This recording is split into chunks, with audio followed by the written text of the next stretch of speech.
ലക്ഷ്മി അമ്മേ.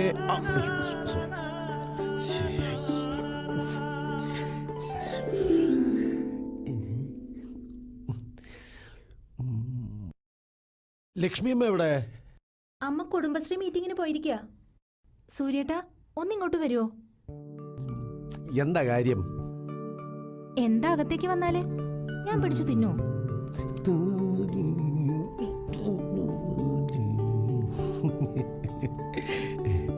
ഞായറാഴ്ച നിന്നെ പെണ്ണ് കാണാൻ ഒരു കൂട്ടർ വരുന്നുണ്ടെന്ന് കേട്ടു. ഇപ്പോഴും എന്റെയും ചന്ദ്രന്റെയും വിരൽ തുമ്പി പിടിച്ചു നടക്കുന്ന ഒരു കൊച്ചു കുട്ടിയാണ് നീ.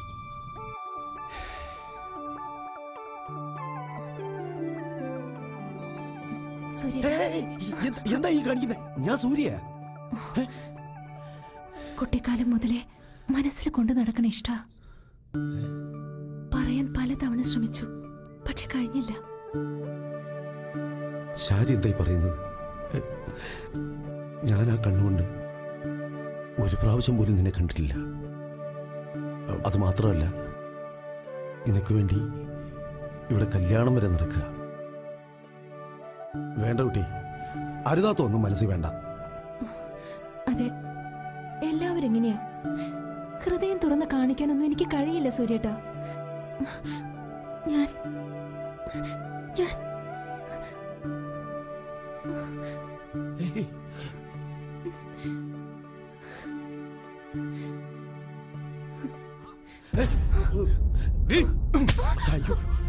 ചന്ദ്രു, ഞാൻ പറയട്ടെ. അതല്ല, നിഴല് പോലെ കൂടെ നടന്നിട്ട് നീ ഞാൻ കൊല്ലും. കേറിപ്പോടത്ത് ഞാനൊന്ന് പറയട്ടെ. എനിക്കിങ്ങനെ ഒരു സുഹൃത്തില്ല. എന്റെ കണ്ണുമ്പിൽ ഇനി കണ്ടുപോകരുത്. തീർന്നു എനിക്ക് ഈ വീടുമായിട്ടുള്ള ബന്ധം.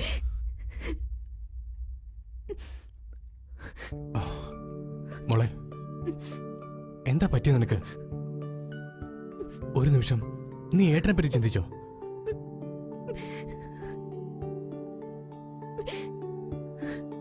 ഒരമ്മ പറ്റി മക്കളല്ല നമ്മളെങ്കിലും എന്റെ കൂടെ പിറപ്പായിട്ടേ ഞാൻ കണ്ടിട്ടുള്ളൂ.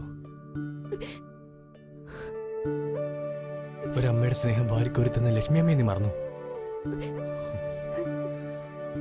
എന്റെ നിഴൽ പോലെ ഞാൻ കൂടെ കൊണ്ട് നടന്നു ആ കഴിവേറിയും പെട്ടെന്ന് അങ്ങനെ കണ്ടപ്പോ സഹിക്കാൻ കഴിഞ്ഞില്ല എനിക്ക്.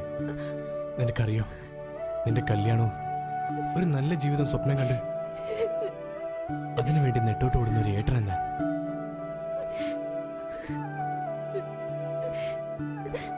എല്ലാം എന്റെ തെറ്റാ. ഈ പൊട്ടിപ്പെണ്ണിന് ഒരു ദുർബല നിമിഷത്തിൽ എല്ലാത്തിനും ഞാനാണ് ഏട്ട. സാരമില്ല, കഴിഞ്ഞത് കഴിഞ്ഞു. നീ അതൊന്നും ഓർത്ത് വിഷമിക്കണ്ട. എനിക്ക് അമ്മച്ചി വരുമ്പോഴേക്കും നീ ഒന്ന് ഉഷാറാവും.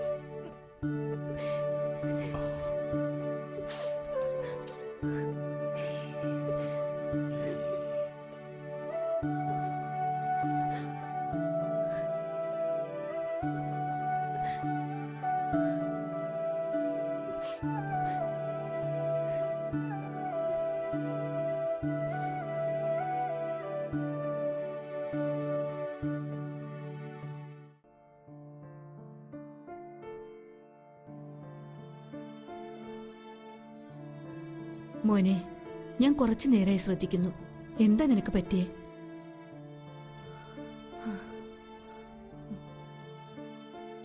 നിനക്ക് ഓർമ്മയുണ്ടോ, ഇതുപോലെ നിലാവുള്ള ഒരു രാത്രിയില് ചേരിയിലെ വാട്ടർ ടാങ്കിനടിയിൽ തണുത്തു വിറങ്ങലിച്ച ഒരു കുട്ടിയെ ഞാൻ എടുത്തോണ്ട് വന്നു.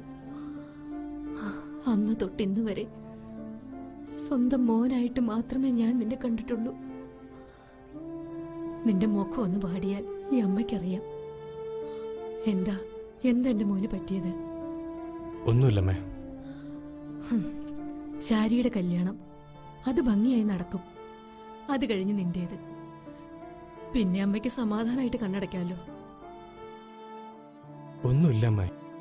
അമ്മ ഓരോന്നോർത്ത് വെറുതെ ടെൻഷൻ അടിക്കണ്ട. അവളുടെ കല്യാണം അതിന് ഞാൻ വഴി കണ്ടിട്ടുണ്ട്.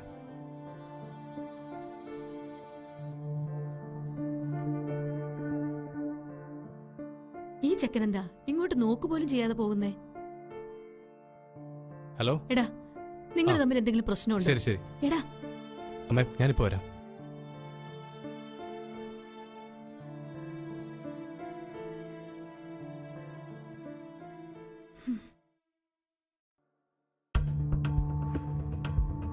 എന്താ രാഘവ, നേരത്തെ കട പൂട്ടി? ചന്ദ്രല്ലേ അവിടെ? എന്തു പറ്റി, വല്ല അപ്പൊ പ്രശ്നം? നിങ്ങളൊന്നും അറിഞ്ഞില്ലേ? നമ്മുടെ കോളനിയിൽ ആകെ പ്രശ്നമാ. എല്ലാവർക്കും വയറിളക്കം, ഛർദിയ. എല്ലാരും ആശുപത്രിയിലാ. എന്താ രാഘവേട്ടാ, എന്താ പ്രശ്നം? ആരെങ്കിലും ചെയ്താണോ? അറിയില്ല, ആകെ ബഹളാ. ഞാൻ നേരത്തെ കട പൂട്ടി ഇങ്ങോട്ട് പോന്നു. നീ ഇതെവിടേക്കാ? മര്യാദയ്ക്ക് ഇവിടെ എങ്ങാനും ഇരുന്നോ? ആരെങ്കിലും ചാവോ ജീവിക്കോ എന്തെങ്കിലും ആയിക്കോട്ടെ. നിനക്കെന്താ പറ്റിയത്? എന്തെങ്കിലും? ഒന്നുമില്ല, രാഘവേട്ടൻ ചെല്ല്. ഞാനൊന്ന് ആശുപത്രി വരെ പോയിട്ട് വരാം.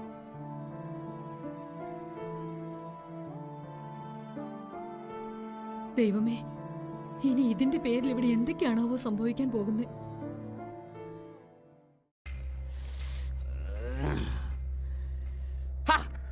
താനിങ്ങനെ ടെൻഷൻ അടിക്കാതെ.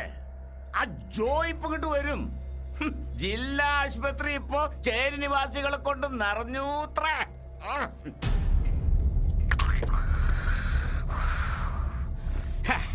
എന്തൊക്കെ പ്രതീക്ഷകളായിരുന്നു. കോളനിയിലാകെ പകർച്ചവ്യാധി, മരണസംഖ്യ 1000 കവിഞ്ഞു. ഇതൊക്കെ കേൾക്കാൻ കാത്തുനിന്ന് നമ്മൾ കേട്ടത് എന്താ? ചേരി നിവാസികൾക്ക് വയറിളക്കം, ഛർദി. അതെ, എനിക്ക് ഭയങ്കര സംശയമുണ്ട്. ഇത് നമ്മുടെ ആ ജോയി ചതിച്ചു തന്നെയാ. എന്തൊക്കെ പറഞ്ഞാലും അവൻ ഈ ചേരിയിൽ പൊട്ടിമുളിച്ചതാണല്ലോ. കൂറ് കാണിക്കാതെ മിണ്ടാതിരിക്കാവോ? ആ നാറ് ജോയി ആണെങ്കിൽ കാണാനുമില്ല. ജോയിക്ക് അറിയാം ഞാനിവിടെ ഉണ്ടെങ്കിൽ അവൻ മുട്ട അഴിഞ്ഞ് നടക്കേണ്ടി വരുമെന്ന്. അല്ലാതെ എന്തുവാ?